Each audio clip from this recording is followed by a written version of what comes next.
Old trucks rolling, steel boots stomping, engines humming like a prayer in the morning. Dust clouds rising on a cold sunrise, headlamps cutting through Nevada skies. Coffee in the cab, got a long day coming. Clock in, crank up, keep them drills humming. Brothers and sisters in the same old fight, chasing that bonus under halogen light. We ain't looking for fame or glory, we're the backbone telling our story. Boots on gravel, hearts in line, sweat and soul and overtime. We're the voice inside the industry, mighty minds where the real ones speak. From the pit to the plant to the families waiting. Hello, miners. Hello, podcast listeners. Welcome into Mining Minds and welcome into our first safety segment called The Safe Word. Hanging out with my man, Jim Hoover. How's it going, everybody? We're going to stumble through this first one, but really maybe we should start by talking about the idea. The idea of the safe word is we've had it for, I don't know, a while now, but really where it started was Jim used to be my supervisor back in the day, taught me a lot about what I know safety-wise and different things. But he would send out once a week, somewhere around there, once every couple of weeks, would send out a safety something or other, you know. Question of the week. I still do that. Yeah, question of the week. That's what it was. But it could be around standards, regulations. You could throw out a picture that says, what do you think? What standard would this fall under? And so really our group of people would engage and we'd shoot back, well, I think it falls under this standard, or nope, it's written this way. And so we had a good time with it. We identify hazards in the process. So we thought, hey, let's do a podcast around that. Let's maybe open up and broaden that a little bit. There's a lot of conversations in the safety world and people don't understand maybe how some things work. And we have an opportunity to maybe shed light on that. So Jim's been kind enough to say, yeah, I'll sit down with you, knucklehead, and walk through and do some of this. And that's what we're going to do in this series, or this segment, so to speak. The safe word absolutely is a play on words. But I think it's fitting for us. We in this world that we live in, we need to be real about safety. We need to have real conversations. And so that's the intent of this. It shouldn't take too long. It should be one of those, hey, let's get in, talk about some stuff, throw some ideas out there, and then get out. But you guys as the audience can brass in, you can argue with us, you can disagree with us. And I think that's the beauty of this is that conversation. Yeah. So a lot of what we're going to talk about may be my opinion based on my experience, but it's still just my opinion. Okay. So we encourage everybody to call in and say, no, that's not the way we've always done it. Right. You know, this kind of, if I remember right, the question of the week that we used to do, it went pretty much site-wide after a while because supervisors started hearing about it and they're like, whoa, what about this? What about, so those kind of things became the question of the week. And still to this day, a lot of it is, real life experience. You know, we run into something at the mine site and we deal with it. But I know that my guys, they're not sure why. And I'm always striving to get people to ask that question, why? So yes, the 30 CFR, whatever regulation may say this, but why? So I want people to think it out. Why did they even create this standard? Or, why is it enforced? And there's usually a reason for it. It may have happened or, came about 50 years ago, but hey, that's the nature of the 30 CFR, right? It came out in the 70s. Some of it's old and it doesn't really even apply anymore. So we have to I want people to ask why, because I want them to think it through. I want them to, basically say, how does that apply to modern day? Or what's the equivalent answer to what it used to be? Well, as I'm sitting here, I'm not ignoring you. I'm actually sitting and trying to figure out. You're that generation. I expect you guys to have the phone in your hand every 5 minutes. I'm listening, but because I'm a real piece of crap, I forgot what episode number you are. And so you're 100% right with everything you just said. I wanted to step back and say, if you want to find out more about Jim and maybe his journey, you were episode number 22. Oh. You were one of our first guys on here. And so I wanted to throw that out. I just couldn't remember it. So I'm looking on my phone as you're doing this. But I think that's a perfect segue is, what today I wanted to do was just walk through a little bit of why this has started, maybe a little bit about yourself. And for those that don't know, you've been an air traffic controller, you've been in the military, you've been with MSHA, you've been with the Nevada State as a inspector. So you've been a safety manager, supervisor for many, many, many years. So you've got the knowledge behind you, and you've seen a lot of different things from a lot of different sites. A lot of people would call you a tramp miner. You've tramped around. True story. But it's not coming from a position of you're this almighty source of information. It's just experiences that you've seen, and you've been willing to share it with us. So I guess I wanted to set that stage and then walk into exactly what you were talking about was some of this MSHA stuff, right? Some of this 30 CFR or CFR 30, it just depends on. I want to address this. Is it MSHA or MSHA? If you go to the academy, it's MSHA. Okay. If you're a regular person, it's MSHA. Yeah, anywhere else, anything goes. No, I giggle because I listen to that a lot of times, and I'm like, am I pronouncing it wrong? How do you say this? But no, I was born in Phoenix, but I was pretty much raised in Appalachia, and that's where the academy is. So when I got back there, I pretty much spoke the language, so to speak. I even started getting my Southern accent back. Oh, I want to bring that Southern accent out, maybe. All my friends were looking at me like, where did that come from? Well, I should ask this, and I should know this, but did you know that you wanted to go into safety and health? Let me start there. No. Okay. Absolutely not. So when I first got into mining, I was an equipment operator. But I knew I didn't want to do that for the rest of my life. And it was not because it's not honorable work or it doesn't take skill, because it absolutely does. It's simply, I have a bad back. Yeah. So I knew I wouldn't be able to bounce around on a dozer for very long and stuff. So I had the opportunity to go to work for a new startup contractor as a safety guy. Okay. So and then it just kind of spiraled from there, and all of a sudden this is what you've done. Yeah, because it was a small contractor. I wore 30 different hats. I do everything from travel around and startup jobs, get them set up with the equipment, tools, PPE, and all that kind of stuff that they would need. Did some task training, things like that. Gotcha.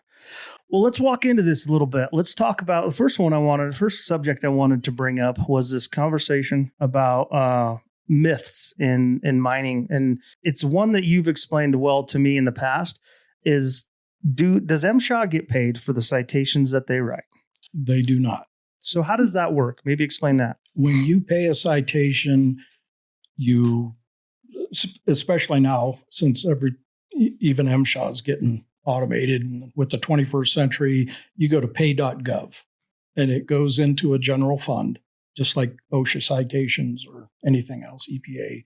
It all goes into a general fund, and but MSHA works on a budget, just like any other federal agency. So when people have this misconception that the more citations they write, the more money they're making, that's absolutely false. Correct. But is it fair to say the more citations that you write, and the severity of those citations and things like that, like any other job, you might look like you're doing and finding more things, right? It builds your resume. Somewhat, yeah. MSHA inspectors are people. So they're out there looking to do what they think may be the best job that they can. And if that means writing citations, everything, that's fine. Yeah. And I'm not saying that to beat people up, but these are questions that we've even talked about, or people have said, hey, this is how this works. And I'm like, God, I wish Jim was here because he could explain. I like I said, remember all of the stuff that we've chatted about, but some of it is good for the general audience to understand. This is by no means an attempt to beat up MSHA. I've said it on multiple podcasts. I'll say it again. Some of those guys have gave me the best knowledge that I've experienced. Some of those guys come out to beat the shit out of me. So that's why I asked the question. Yeah. It's easy to get that impression, right? But it boils down to more their perception of, like I said, how do I do a good job?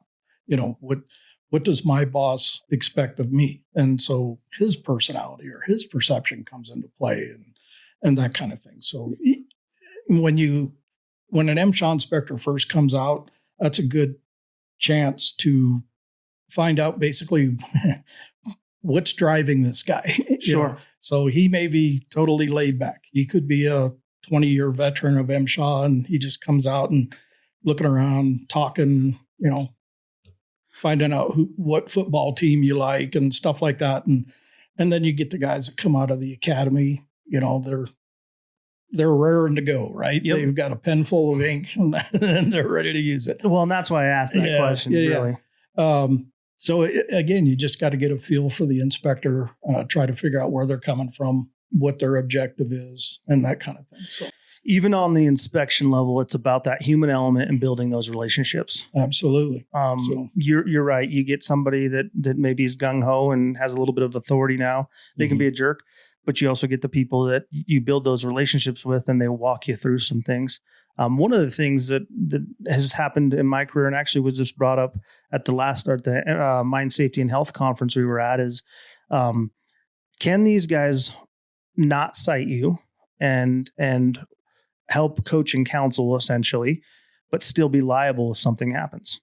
Because the conversation generally happens is, I have to cite you on this because I'm liable if you don't clean it up or don't take care of it, and I'd let this happen. It's a little bit of a different question. But yeah, I suppose, lawyers could take anything that occurs or is said and run with it. So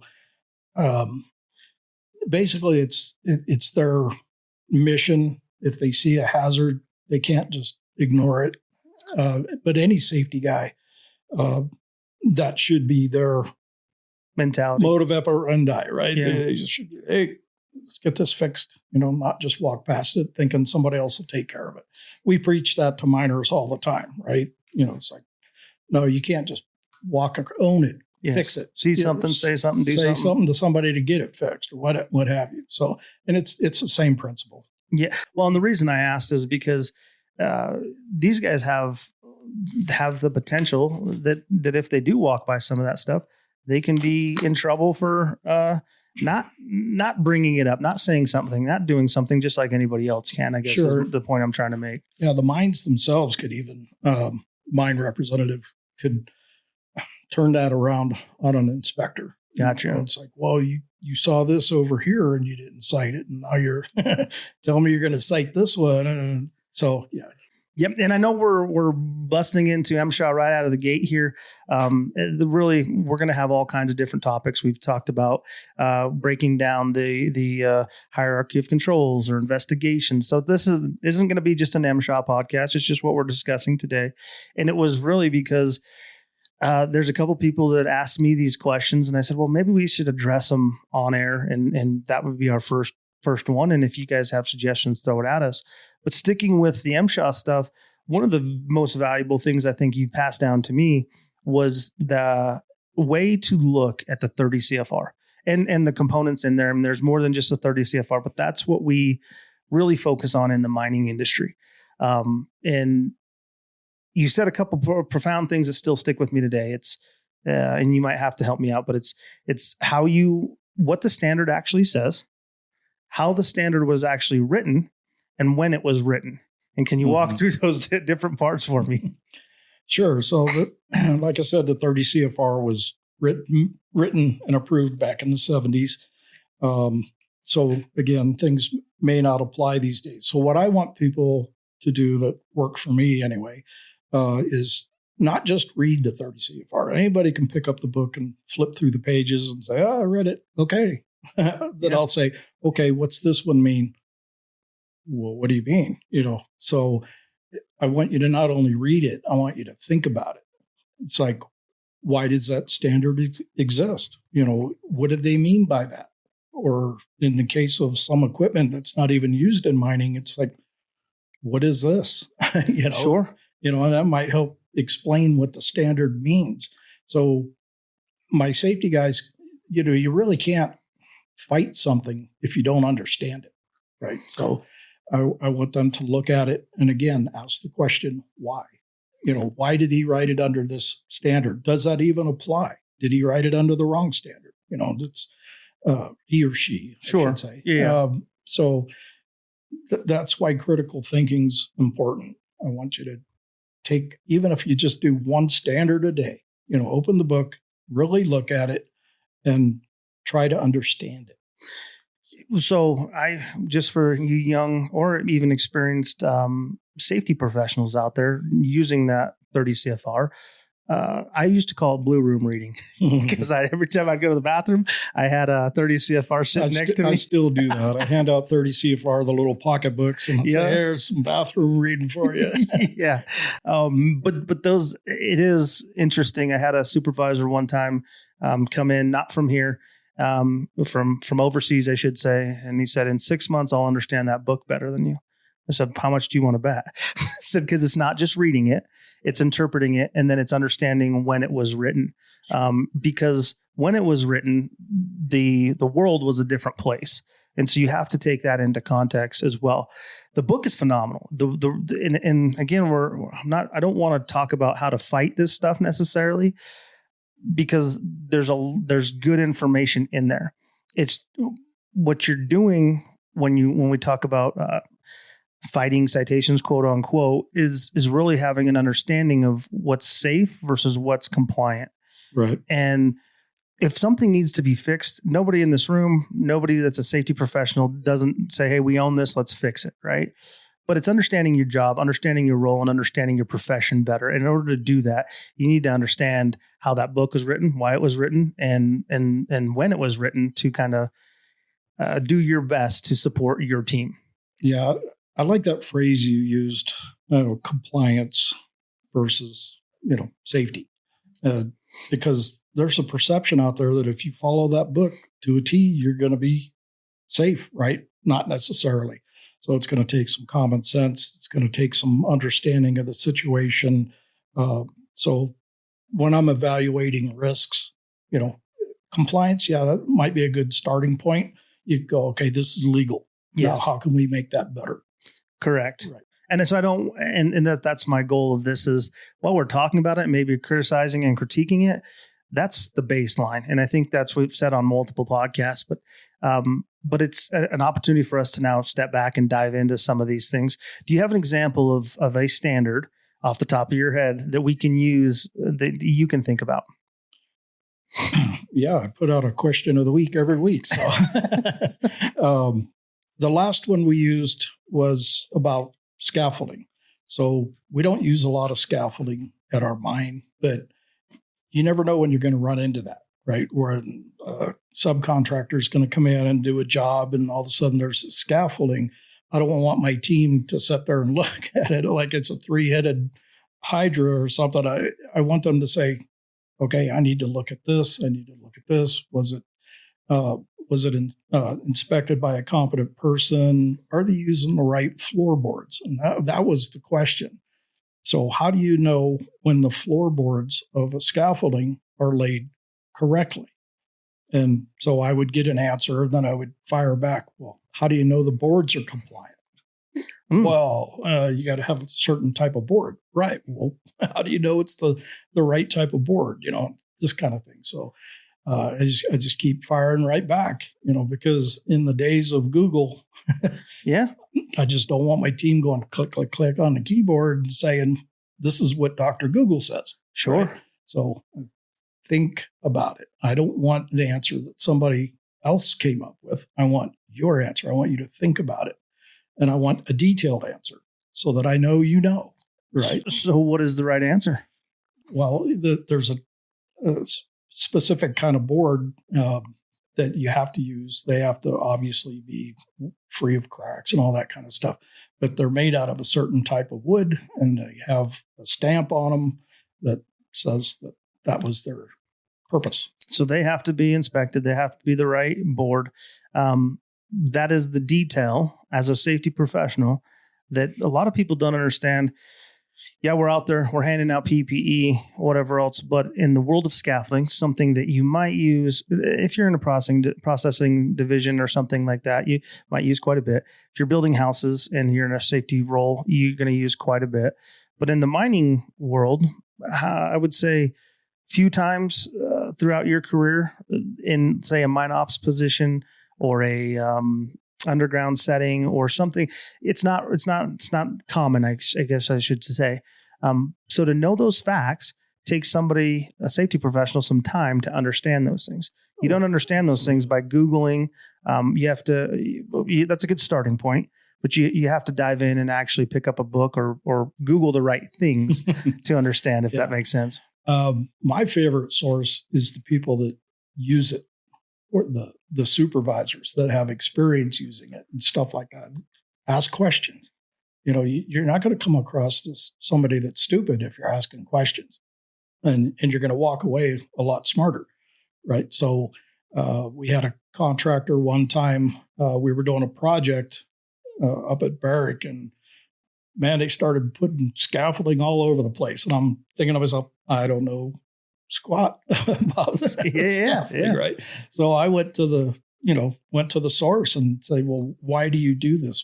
What's this number on this board mean? Do you need to have toe kicks on the scaffolding?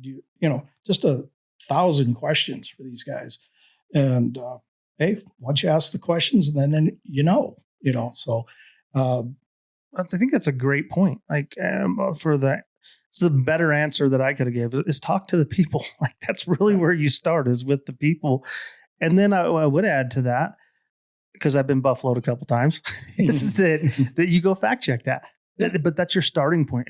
You're never going to get any better information than from the people doing the work. Now you know what to look up. Yeah. And if you look up an answer, and if it's not answering your question, to start digging deeper. Sure. Yeah. So, I'm not going to go out and, go up to the crusher and conveyor line. I love crushers and conveyors and stuff. I just think they're fascinating, but I'm not an expert. The experts are the guys that are up there working on this stuff. Yeah. And as a safety guy, you can make a determination on what they're doing. Is it safe or is it unsafe, and that kind of thing. But when it comes to actually the process, how does it work? Why do you do it this way and everything? You're going to get the answers from those guys. Yeah. So I'm going to maybe continue this rabbit hole with standards, compliance, MSHA, different things like that. Why is it that in one district you might follow a standard to the T, and in another district they might be more lax? And I'm not going to give away anything in our district, but you can probably think about some of the things that, because there is differences, right? And why I say this is you have an inspector that comes from, let's say, Idaho or Colorado or something, and they want to cite said standard, and you say, no, we don't follow that here. We do it differently here, right? Why is that? Well, so there's one that pops into my head real quick, and I'm sure you're familiar with it, is we would get visiting inspectors from California, right? And one time an inspector was joking with me. I think he was from the Bay Area, and he was like, I see they write a lot of citations for footprints in the snow. What's that all about? I said, well, if you take the walkway standard, right, they have to be clean and clear and stuff like that. So, the mines have had to adapt to that in this area, because it may snow during the middle of the night, and then the day shift comes in, and they have to walk through the snow to get to the shovels or the brooms or the ice melt and stuff like that. And I know I have personally been given citations because of the footprints in the snow. And I'm like, well, the standard says as soon as practical, so it's understood that you have to get to the tools to remove the snow. But, we got the citations anyway. The inspectors from California, for example, would say, this is crazy. Why would they write a citation like that? And I said, well, different perception of the standard, I guess. Sure. And it goes back to the intent of that standard was so that you didn't have stuff laying there wasn't boards there in the walkway or hoses or things like or that. Nails sticking up and rocks and things like that in the walkway. Right. And so again, I guess that's my point is that even if you go to different mine sites and even if you go to different regions, there might be some one-offs where things are interpreted or even held to a different standard while it's still the same standard that, let's say, somebody on the East Coast, would get. Right. So unfortunately, it's in black and white, but then you still have different people's perception of what that means. And that's why, again, I ask my people to not only read the standard, but say, why? Why is it this way? Why does it say that? Or, and on the operator side, and I tell them, I said, if you go to MSHA and you go to the academy and you come out with a badge and all this kind of stuff, you're going to think different. All right. So you not only have to think about it from your perspective, but what about theirs? Sure. Well, that's a perfect segue of maybe now I want to flip over to the inspector side. And if you put on your inspector hat back in the day again, I didn't bring it. You're young, spry Jim Hoover. Back's feeling good. You've got your new clipboard. It's got to be hard for inspectors to go out there in some instances as well. And I'll be honest, there's been some mine sites that I went to and people are just pricks to inspectors, right?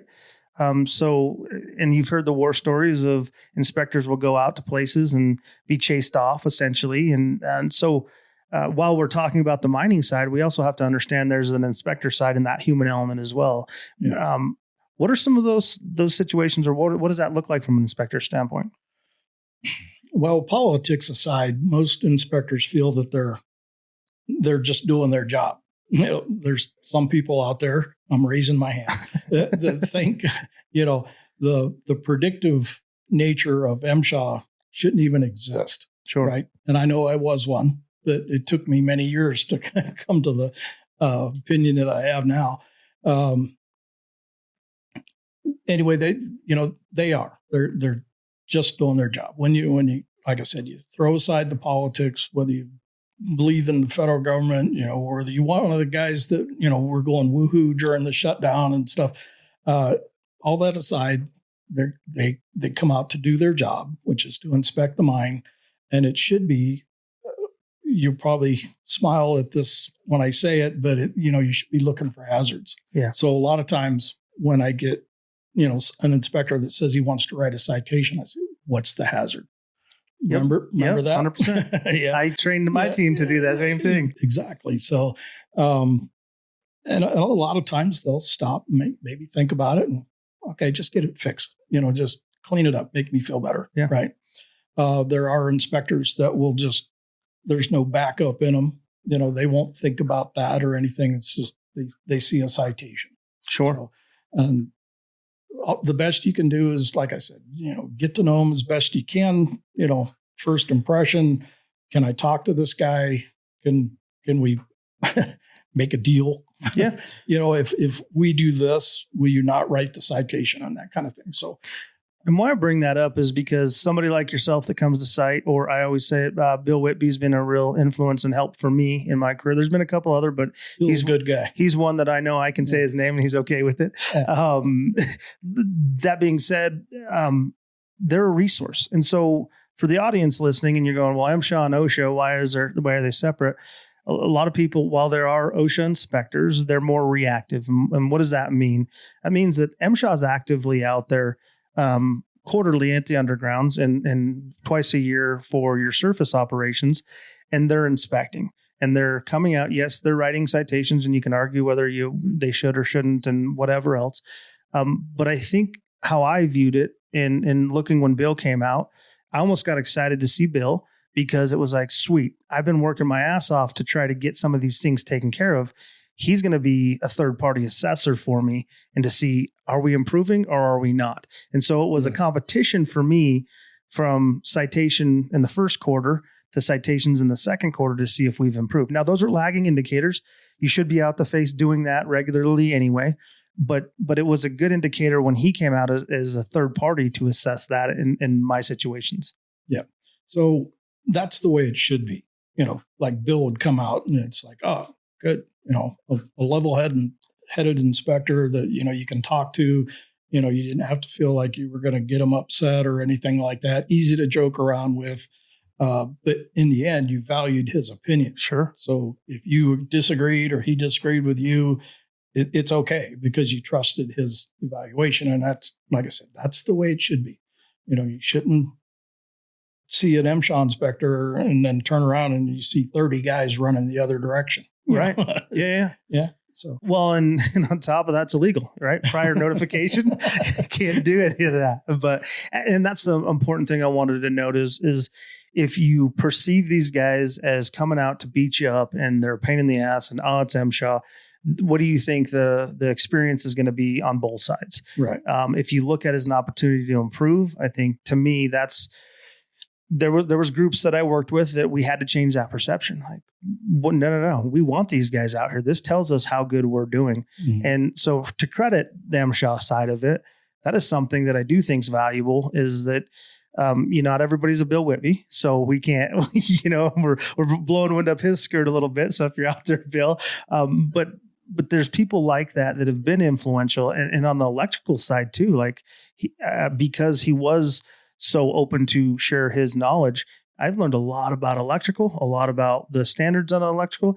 I'm not an electrician. I'm not a mechanically inclined individual. So to have somebody like that share their knowledge, that's a relationship that you build. And so there's an opportunity to build relationships with these. And I'm not talking go out and drink beer at the bar because none of these guys will do that. But to actually have an opportunity to learn from somebody else as a safety professional is huge.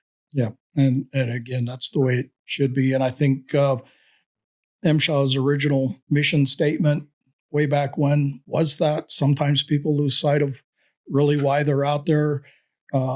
I know when I first come out of the academy, I was one of those gung-ho guys, and I wrote citations without really thinking about how else I could have dealt with the situation.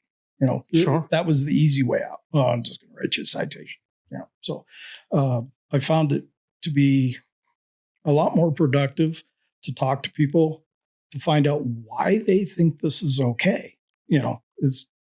If their thinking is wrong, maybe I can persuade them to do it right in the future. So I used to get in trouble, after my initial gung-ho days as a young gun. I started really spending a lot of time thinking about that. It's like, how can I best get my point across? Is it write the citation? And where I needed to, I would. But I know I went on a investigation one time. There was a slide in the pit, and my supervisor at the time really wanted me to go out there and hammer these guys. I get out there, and I'll say it was Newmont. I get out there. These guys did everything right. I mean, I couldn't even think of anything else that they could have done right or better. And I told them that. And I went back to the office and didn't write any citations. And I called to the carpet. I'm like, I said, sorry, but you can't always change Mother Nature. This was going to happen. They took every precaution, that they could. Sure. To prevent injury or, loss to. That's a very good story because while you do have the people out at face that are making those sound judgments and looking at things. So I guess what I should note is that you're a very thorough individual. You've called me out when I've missed little things here or there, but they're important. So to say that you didn't find anything, and I don't know, maybe you were new in your career or but either way, your personality is to be very thorough. So I don't imagine that you're going out there and pencil whipping things. But the other side of it is interesting because I think that is what we all anticipate is that the supervisor comes in and says, you need to go beat these guys down. So that hopefully these conversations can start changing that a little bit too. Cause if a company is at fault, I'm the first one to raise our hand and say, we fucked up, we messed up. But if they're not, we should also be the ones going, this is what good looks like. And we should share that as well as beat people down. Right. So you go out there and you assess the situation. And again, they did, I think, everything humanly possible They threw money at it. They did anything that could possibly, aid them in anticipating this eventual situation and stuff. I don't want to change that. Sure. So I'm not going to say, well, the slide happened, so I'm going to give you a citation anyway. Right. What good does that do? They're just going to throw their hands up and say, well, there's nothing we can do right here. Yeah. So I didn't want that. Well, you rewarded good work. Yeah. I'm assuming nobody got hurt in this situation. No, nobody People got were hurt. pulled out. Equipment might have been, still laying there. But I've been part of a slide as well. And we knew when it was going to happen or about when it was going to happen. And they do. They take people in and out of the pits. And they, I've also been a part of a slide where that wasn't the case. So nobody got hurt, no fatalities, nothing like that. But my point is when you see good, you should recognize good. And we should be celebrating that as well. Yes. So, yeah. One time I was walking through a CIL and a lot of the roof beams were rusted because I'd look down and there was flakes of rust on the walkway. And I look up and I'm like, holy smokes. I said, we need to take a look at that. And the people that were with me, they got on the radio, they got the engineers down there and they were looking at it and they were like, oh, holy smokes, we didn't know this. And, but they had an entirely new roof put on that CIL within 3-4 days, I think it was. wow. Yeah, that's what I said. And so again, I issued no citations because I couldn't have asked them to respond better than that. Yeah. I think they did a fantastic job. And I told them that. And back to the carpet. Right. I got called on it. But they really couldn't hit me on it because I think even in their mind, that was the right thing to do. Okay, so what was the hazard? We caught the hazard before it became an imminent situation, and they dealt with it as fast as humanly possible and paid a lot of extra money to make it happen as fast as they did. And they had a contractor out there tearing that roof off and building a new one that day. Yeah. And I'm like, well, you guys had to pay for that. Well, there's a lot of, to me, there's a lot of good nuggets in there. One is the mine sites that I've worked at and the companies that I've worked with, they generally want to do the right thing. Absolutely. And then the other thing is that's the importance of having a set of another eyes come out and be a part of, an inspection. I can, when you're telling me this, I'm imagining looking at all the I guess stuff going on in the mill or the CIL, looking down at the floors, you're looking, but how often do you look up? Do you know what I mean? So to have somebody else that's not from that area come in and see something. And then the third thing is their reaction, but your reaction as well. They want to get this done. They realize that it's an issue. But they didn't have to get beat down for it. And you didn't have to step in and force them to do things, to do the right thing.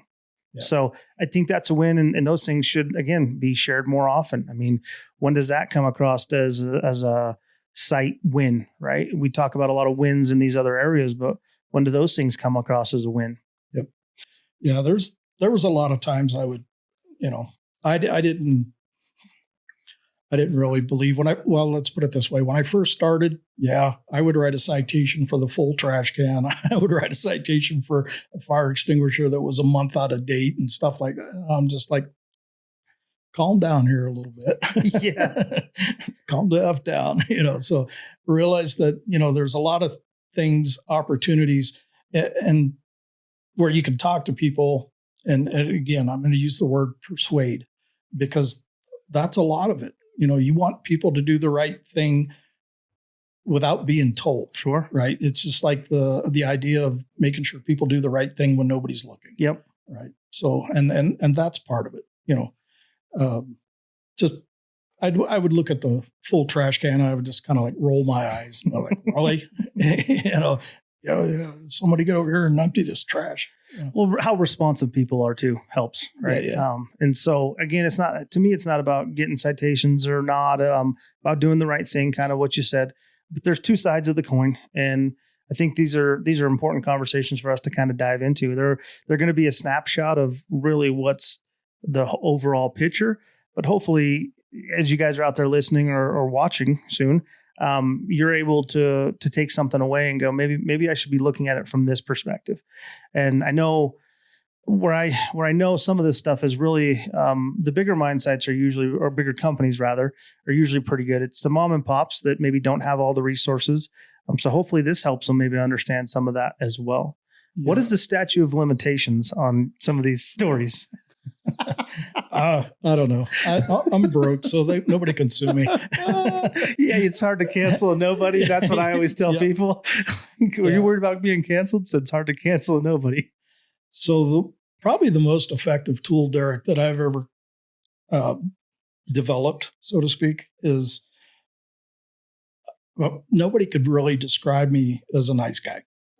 I have this look on my face, apparently, that I was born with, but it served me well in my safety career, right? So I can walk around and it's like, oh, there's the safety guy, but he won't bite your head off. He looks like he wants to bite your head off, but he won't. So I think I've got that through to everybody. So again, nobody's going to describe me as a nice guy, but I'm somebody that I think can be approached with questions and that kind of thing, because I always want to help, want to persuade to do the right thing, but I don't want people to be afraid of me. Sure. Right? So. Well, I'll argue that. I didn't know who the hell Jim Hoover was before you became my boss and whatever else, right? And you've never been out. I'd say you're a nice guy. Oh. But I guess my point is there's layers for sure. You know what I mean? You're not going to be you're going to be realistic is all I should say. And I appreciated that because again, I was able to learn from that. It wasn't, you're not going to blow wind up my skirt. You're going to tell me how it was and where it was. And I think we're all adults. We should be able to do that. That should be us. But go ahead. No, that's all right. I'm just going to say, I try to be knowledgeable. I'm not going to try and tell somebody to do something because I'm making it up and it sounds good. Yeah. If I don't know, I'll keep my mouth shut. So. Well, as we peeling back these layers, I should say that's one thing that I appreciated. You have this wealth of knowledge, but I know myself and other coworkers or people, I would say other people that I worked with underneath you, we would challenge you. And it wasn't always this is my way or the highway. It was, well, have you thought about this? Have you thought about that? And it was like, shit, he got me again. Or shit, I feel like I won a little bit because he got him thinking, So those are things that I hope the audience can take away from this is like brass in, ask questions. The podcast is really intended to start a safety dialogue for the mining industry, for people in the not even mining industry, but people in the safety world or want to know more about it, right? That's general conversation, real conversations, and a little bit of shit talking in between. Yeah, we talked about, my experience with MSHA, which was limited. I keep hitting the microphone. You're good. Anyway, so I was only with MSHA less than 3 years. Sure. It was a hell of an experience, and I wouldn't trade it for anything. The academy was great, loved it and stuff like that. But I knew I wanted to be in a position where I could get out and influence in a different way. Sure. And so I went back to industry and, like I said, just, working with the supervisors and the crews and stuff like that is, I really love that aspect of it. And yes, I love it when people challenge me or have questions and stuff like it. Just yesterday, I'm fueling up my truck so I can make the trek back home, and guy comes up and he's asking questions, and I no sooner than get home when a guy calls me and he's got questions on a situation that happened, and it's like, all right, calm down. You've made good decisions so far. It's a matter of where we're going to take it from here, right? Yeah. So I let him do it. And I think he half expected me to say, okay, I'm heading back down to the mine and I'll take care of it. I'm like, no. I just took my shoes off. I said, let's see how you would handle it. And it turned out just fine. He's like, sure. Oh, okay. Well, sometimes people just need the, reinforcement or the conversation with somebody to walk through a scenario. to be successful. And that's where I found you. Again, I'm going to keep throwing compliments at you, man. And I'm not sure our relationship's going to be any good if I keep doing that. But that's also another thing where I call you up and I go, hey, what do you think about this situation? And you walk through it and all right, even though nothing came out, it's hearing from somebody that, oh yeah, you're on the right track. Those are huge. So if you can be that person for somebody else out there, that's huge. Yeah. It may not be a magical solution that I come up with or relate to you on the phone or whatever. Yeah. You're doing fine. Keep going. There's really no situation that doesn't have, a calm, logical answer. So if you approach it calmly and don't panic, sure. Again, I always tell people that, it doesn't do any good to get worked up or to get mad, or, you really have to get thick skin as a safety guy. And an MSHA inspector, because you catch flack all the time. It's like, this happened. All right, calm down. Yeah, I've had to do the same thing. Yeah. Whether it's my team or inspectors, like, hold on, let's talk about it. It took me many years. I used to be one of those guys that would just, I want this fixed in 5 minutes, type stuff. And it's like, just calm down. Yeah. You can usually think of a logical answer, and then you can always look back at it and say, oh, well, that wasn't near as bad as I thought it was. Sure. That kind of thing. So I love it. I think we'll wrap it up for the episode. Do you got any more comments? No, it's good to talk to you. And it's good to talk to everybody out there in your listening audience, because, I do want to help. So please, if you have questions, shoot them off to Derek. And yeah, I think what the idea is we start a conversation, and we can either continue this conversation another time, or we can dive into something else. But really would like that to be driven by you guys out there listening, you guys out there having conversations, and maybe we can address 3 or 4 different things on these. Don't want them to run forever. So we want them to be able to be quick and get in, get out, maybe use them for a safety presentation. But I do think that knowledge is invaluable, man. And so we're planning right now to do this once a month, or trying to do this once a month. I got to say thanks for coming on, and we'll do this again. No problem. It was a good opportunity for everybody to get to know me a little bit. So if they have a question, they know where the answer is coming from. Sure. And to challenge it. Yeah, absolutely. Please do. Or comment or disagree or agree to disagree or whatever that looks like. It's nobody here's got, we got thick skin. Nobody's here is going to be sensitive enough to not think and go, all right. Yeah. So I do appreciate that, Jim, of you being vulnerable. You don't like to be out in the spotlight, but you're going to be out there more coming up. Yeah, that's your fault. But it's the first of many. Jim does do some stuff with us on the side. We've done inspections and different things like that. We've went out and consulted, so to speak, for other groups. So there are things we get to work together. Now we're just bringing it to the podcast for you guys. So check us out. The safe word, get it out there. Adios.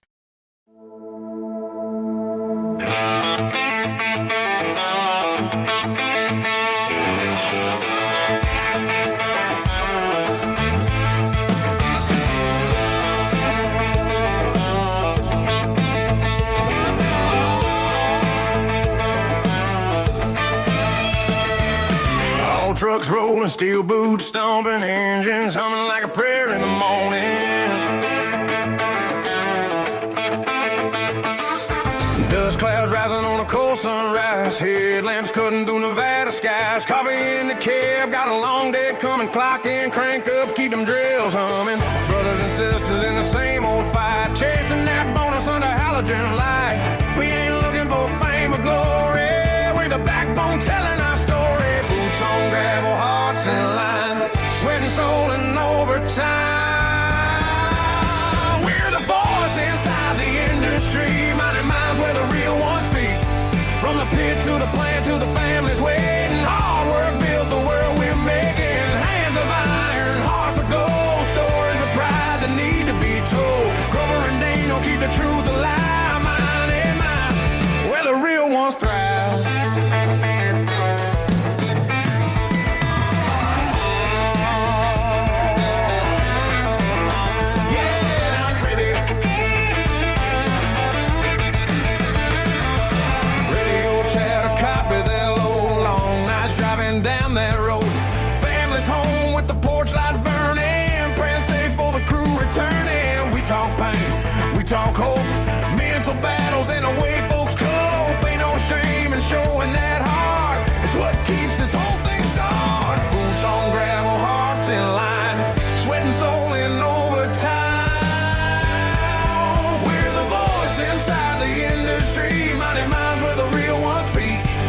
the dusk till the dawn, we keep moving strong for the new generation to carry on. Hands of iron, hearts of gold, stories of pride that never get old. Grover and Dino, keep that light in me, mine is mine. The voice inside the industry.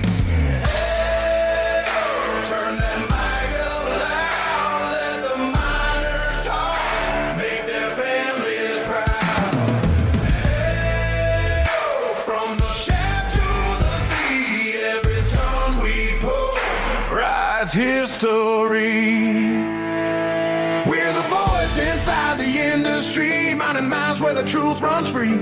For the ones underground and the ones at home, we keep that heartbeat rock and stone. Hands of iron, hearts of gold, that's the story we've always told. Grover and Dino, you don't need to find